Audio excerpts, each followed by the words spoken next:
గారు మాట్లాడతారా? ఏదో మాట్లాడాలి, ఎలా మాట్లాడాలి అనుకుంటా ఉన్నారు. మాట్లాడండి. ధన్యవాదాలు అధ్యక్ష.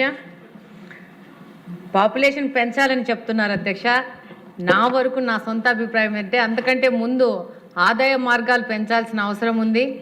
పిల్లలు కనడం కాదు, వాళ్ళని సాకడము, వాళ్ళకి చదువు చెప్పించడము, దాంతోపాటు వాళ్ళని మంచి పొజిషన్లో సెటిల్ చేయడం అనేది చాలా ఇంపార్టెంట్ అధ్యక్ష. కాబట్టి మౌలికంగా ఈ యొక్క సదుపాయాలు మనం క్రియేట్ చేసుకోవాల్సిన అవసరం ఉంది. ఇందాక మాధవి గారు చెప్పినట్టు పిల్లల్ని చాకడం అంటే చాలా కష్టం. ఇప్పుడున్న పరిస్థితుల్లో వాళ్ళ చదువులు కానీ వాళ్ళ ఎక్స్ట్రా కరికులర్ యాక్టివిటీస్ కానీ ప్రతి ఒక్కటి చేయాలి అంటే చాలా కష్టం అయిపోతుంది. మనకున్న ఈ సమాజంలో ఇక్కడున్న ప్రతి ఒక్క మెంబర్స్ కూడా ఈ బాధ్యత మహిళది అని ఆలోచించే మనస్తత్వాలు ఎక్కువగా ఉన్నాయి. చాలా స్ట్రెస్ అవుతోంది. ఇప్పుడు మేము ఇక్కడ ఎమ్మెల్యేగా వచ్చినా కూడా ఇంట్లో ఏం జరుగుతోంది, వంట ఏం చేస్తున్నారు, స్టాఫ్ ఏంటి, పిల్లలేంటి, ఎక్కడున్నారని ప్రతి ఒక్క రోజు వాకప్ చేసుకునే పరిస్థితి మాకు ఇక్కడ. కాబట్టి ఫస్ట్ మనము ఈ యొక్క సైకలాజికల్ చేంజెస్ మీద మొదట ఆలోచించుకోవాలా. ప్రతి ఒక్క మొగలు కూడా సార్ కూడా చెప్పారు ఇందాక, ఈక్వల్ పేరెంటింగ్ అనేది, దాని మీద స్కూల్లో ఎడ్యుకేషన్ కూడా స్టార్ట్ చేసుకోవాలా. లోకేష్ గారు ఆల్రెడీ ఇంట్లో పనులు అని చెప్పేసి మన లాస్ట్ టైం మన అసెంబ్లీలోనే చెప్పారు. జనరల్గా ఇంతకుముందు ఇంట్లో పనులు అంటే ఆడోళ్ళ బొమ్మలు పెట్టేవాళ్ళు, ఇప్పుడు ఆ బొమ్మలు మార్చి మొగోళ్ళకు ఆడోళ్ళకి ఇంటి పనుల మీద సబ్జెక్ట్ ఇంట్రడ్యూస్ చేస్తున్నామని చెప్పారు. దాంతోపాటు టీచర్స్ కూడా స్కూళ్ళల్లో కౌన్సిలింగ్ చేయడం కానీ, మోరల్ క్లాసెస్ తీసుకోవడం కానీ ఇవన్నీ చేసుకోవాల్సిన అవసరం ఉంది అధ్యక్ష. ఇంకొక మాట అన్నారు సత్యనారాయణ గారు, సహా మెంబర్ గారు, డబ్బులున్న వాళ్ళకి ఎక్కువ ట్యాక్స్ వేయాలని చెప్పి, దాని బదులు ఇన్సెంటివ్స్ పెంచుకోవాలా. పేదోళ్ళకి వాళ్ళ పిల్లల్ని ప్రాపర్గా పెంచుకునే అవకాశం కానీ, అవగాహన కానీ, ముఖ్యంగా ఆడవాళ్ళకి చదువుని ఎక్కువ ఎంకరేజ్ చేస్తూ తీసుకొని పోవాలి. కానీ దాన్ని అయితే నేను సమర్థించట్లేదు అధ్యక్ష. ఇంకొక విషయం ఏంటంటే, ఇప్పుడు నేను చూస్తున్నాను, ఇప్పుడు బాగా పేదవాళ్ళతో కలిసి తిరగడం కానీ వాళ్ళు ఉన్న సమస్యలు చూస్తూ ఉన్నాను. ఎక్కువ మందిగా కన్న పిల్లలు, తల్లిదండ్రులు, వాళ్ళకి ఏమవుతుందంటే అధ్యక్ష, ప్రాపర్ ఎడ్యుకేషన్ ఇవ్వట్లేదు. దానివల్ల వాళ్ళకి ఎడ్యుకేషన్ లేక, ప్రాపర్ బ్రాటప్ లేక వాళ్ళు కొంచెము ఈ యొక్క చెడు అలవాట్లకి దాని మీదకి వెళ్ళే ప్రమాదం కూడా కనపడుతూ ఉంది అధ్యక్ష. సార్ చెప్పిన దానికి ఇదైతే వ్యతిరేకము. కానీ వీటన్నిటి మనం సమకూర్చుకుంటే ఏ విధంగా ఈ జనాభా తగ్గుతుంది, దానివల్ల మనము ఫ్యూచర్లో ప్రాబ్లం ఫేస్ చేస్తాం, మన దాన్ని అధిగమించే పరిస్థితి ఉంటుంది.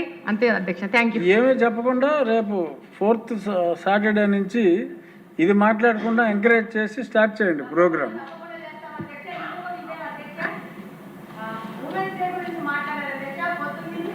మహిళలంతా ఒక ఇష్యూ మీద మాట్లాడుతున్నాం అధ్యక్ష. ఉమెన్స్ డే అన్నారు, ఉమెన్స్ డేకి వెళ్ళి ఉమెన్స్ అంతా వెళ్ళేసి మహిళలతో కూర్చొని సంబరాలు చేసుకోవాలో, ఉమెన్స్ డే సెలబ్రేట్ చేసుకోవాలో అని చెప్తున్నారు అధ్యక్ష. కానీ మేము మా ఉమెన్స్ రూమ్లో మాట్లాడుతూ ఉన్నాము, ఉమెన్స్ డే అనేది మగోళ్ళు మహిళా దినోత్సవం సెలబ్రేట్ చేయాలని మా వైపు నుంచి విన్నది అధ్యక్ష.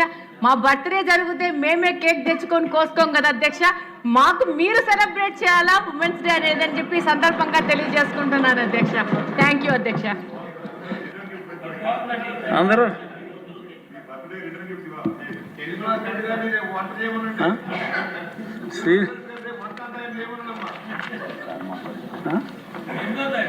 సీఎం గారా,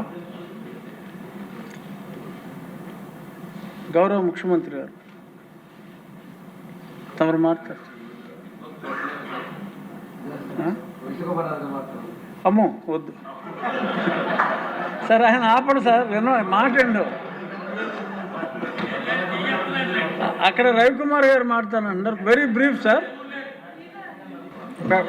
అధ్యక్ష, ఇంకా లేవకముందే మీరు బ్రీఫ్ అంటే ఎట్లా అధ్యక్ష? అంతే అధ్యక్ష, గౌరవ ముఖ్యమంత్రి గారిని నేను మనస్ఫూర్తిగా నిజంగా ఈ సభ ద్వారా అభినందిస్తా ఉన్నాను అధ్యక్ష. ఎందుకంటే భారతదేశంలో 30 రాష్ట్రాలు ఉన్నాయి, 6 కేంద్రపాలిత ప్రాంతాలు ఉన్నాయి.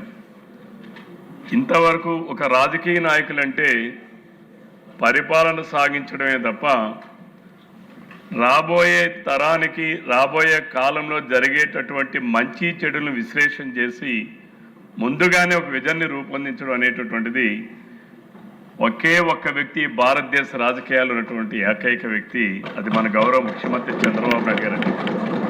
అధ్యక్ష, నేను 1994లో మొట్టమొదటిగా మండలాధ్యక్షుడిగా ఎన్నికయ్యాను అధ్యక్ష. చంద్రబాబు నాయుడు గారు 95లో ముఖ్యమంత్రి గారు అయ్యారు అధ్యక్ష. అంటే ఆ రోజు అనుభవాలు చెప్తాను. ఆయన జన్మభూమి కార్యక్రమాన్ని ప్రారంభించారు అధ్యక్ష. 1 ఇయర్లో 4 టైమ్స్ జనం మధ్యకి పంపించే కార్యక్రమం అధ్యక్ష.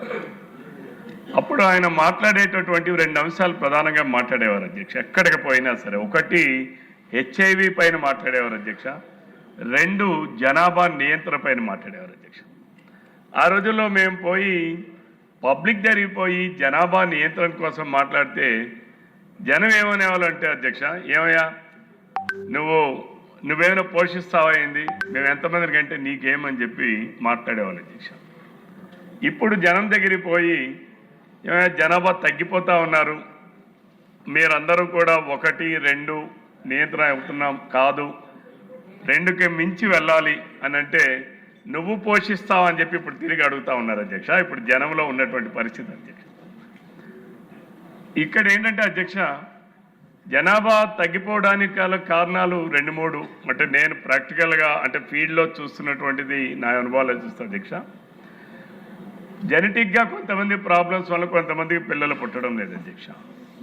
రెండవది మహిళల్లో ఉండేటటువంటి ఇతర కారణాలు, మహిళలకు వచ్చేటువంటి కారణాల వలన కూడా పిల్లలు పుట్టేటటువంటి యోగ్యత లేకుండా పోతా ఉన్నారు అధ్యక్ష.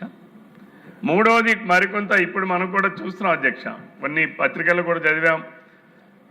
ఇందాక డాక్టర్ గారు చెప్పారు, లివింగ్ రిలేషన్స్ అనేటటువంటిది కూడా మన దేశంలో కానీ ఇక్కడ కానీ ఏదైతే ఇతర పాశ్చాత్య దేశాల్లో ఉన్నటువంటి ఈ అలవాట్లన్నీ కూడా మనం అలవరుచుకోవడం వల్ల కూడా జనాభా తగ్గుతూ ఉన్నారు అధ్యక్ష. నాలుగవది, ఒకప్పుడు ఆడపిల్లలు ఇప్పుడు బాగా చదువుకుంటున్నారు అధ్యక్ష, పెళ్ళిళ్ళు వయసు కూడా ఎక్కువ అవుతూ ఉంది అధ్యక్ష. దానివల్ల కూడా మగవాళ్ళు కావచ్చు, ఆడపిల్లల వాళ్ళు కావచ్చు, దానివల్ల కూడా కొంతమంది పిల్లలకు అనే యోగ్యత కూడా తగ్గిపోతూ ఉన్నారు అధ్యక్ష. అంటే ఈ 4 కారణాల వలన పిల్లలు కలిగేటటువంటి కారణాల వలన తగ్గిపోతూ ఉన్నాం అధ్యక్ష. రెండవది అధ్యక్ష, ఇందాక బండారు సత్యనారాయణమూర్తి గారు చెప్పింది కరెక్ట్. ఎవరైతే పేద మధ్యతరగతి వర్గాల్లో ఉన్నారో వాళ్ళైతే పిల్లలు 2, 3 వరకు చూడాలని అనుకుంటున్నారు అధ్యక్ష. ఎవరైతే ఉద్యోగస్తులుగా ఉన్నారో, ఎవరైతే మేము ఆర్థికంగా బాగా ఉన్నాము, మేము చాలా బిజీగా ఉన్నాము అనేటటువంటి ఎవరైతే పాశ్చాత్య పోకట్లకి పోయేటటువంటి కుటుంబాలు ఏవైతే ఉన్నాయో అక్కడే జనాభా అనేటటువంటిది చాలా వరకు తగ్గుతూ ఉన్నారు అధ్యక్ష. కింద పేద వర్గాల్లో జనాభా ఉన్నారు. ఇప్పుడు ఉన్నటువంటి మెయింటైన్ అయ్యేటటువంటి 1.5 రేషియో ఏ వర్గాల్లో ఉన్నారని మనం కానీ సర్వే చేస్తే అధ్యక్ష, పేద మధ్యతరగతి వాళ్ళలో బాగానే ఉన్నారు అధ్యక్ష.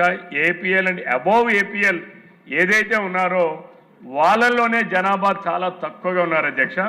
మూడోది ఎంప్లాయీస్, ఎవరైతే ఉద్యోగస్తులు 2 ఈరోజు ఐటీ ఉద్యోగాలు వచ్చిన తర్వాత, సాఫ్ట్వేర్ రంగం డెవలప్ అయిన తర్వాత ఉద్యోగాలు స్త్రీ పురుషులు ఎక్కువగా చేస్తున్నటువంటి సందర్భంలో అధ్యక్ష, సమయాభావాలు కావచ్చు, లేకపోతే రేడియేషన్స్ అని అనేక రకాలైనటువంటి చెప్తా ఉన్నారు సైంటిఫిక్గా, వాటన్నిటి రీజన్స్ వల్ల కావచ్చు, సమయం కేటాయించలేకపోవడం వల్ల కావచ్చు, దానివల్ల కూడా పిల్లల్ని చాలామంది కావాలని కనేటటువంటి పరిస్థితి లేకుండా పోయింది అధ్యక్ష.